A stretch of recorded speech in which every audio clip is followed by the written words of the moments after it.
नमस्कार फ्रेंड्स नरेंद्र मोदी घोषणा करते ई श्रम कार्ड रे मिल टंका आसला नुआ खबर देखु संगठन काम करता श्रमिक मानक एवं मिलवाक जाऊँगी प्रति मासरे 500 टंका केबे मिल कौ दिन मिल क्या मिल केमी मिल आपण मैंने संपूर्ण खबर जानीपर वीडियो को चैनल को नुआ लाइक करूँ सब्सक्राइब करूँ। देखो फ्रेंड्स आम नरेंद्र मोदी घोषणा करते आगक निर्वाचन आसूँ निर्वाचन को आख्या रखी प्रत्येक ई श्रमिक मानक 500 टंका प्रति मासरे मिल बोली घोषणा कर संगठन काम कर श्रमिक मानक प्रति मासरे मिल 500 टंका। यह ओडिशा रे प्रथम थर लागू होती प्रत्येक हिताधिकारी जो मैंने 2019 रजिस्ट्रेशन करते ई श्रम कार्ड रे से मिल प्रति मासरे 500 टंका। आपण मैंने ई श्रम कार्ड बने ना तुरंत बनई दिंतु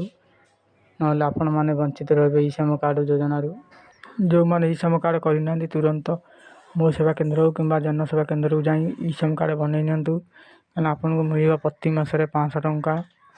यह फैमिली जड़े लेखा करें। देखो आमर प्रथम थर ओडिशा रे लागू है ई श्रम कार्ड रे उत्तर प्रदेश पश्चिम बंग यह दि जाइथिबा पर ई श्रम कार्ड पैसा एवं ओडिशा रे पश्चिम बंग रे दि जाइछि ओडिशा रे प्रत्येक जिले में आगु को दिया जीवो। यह घोषणा तरफ जना पड़ी मे मास लास्ट सप्ताह कि जून मास फास्ट सप्ताह ई श्रम कार्ड रे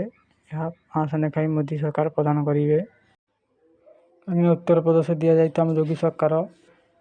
प्रति श्रम कार्डधारी मानक 500 लेखा प्रदान करते 3टा किस्त 1500 लेखाई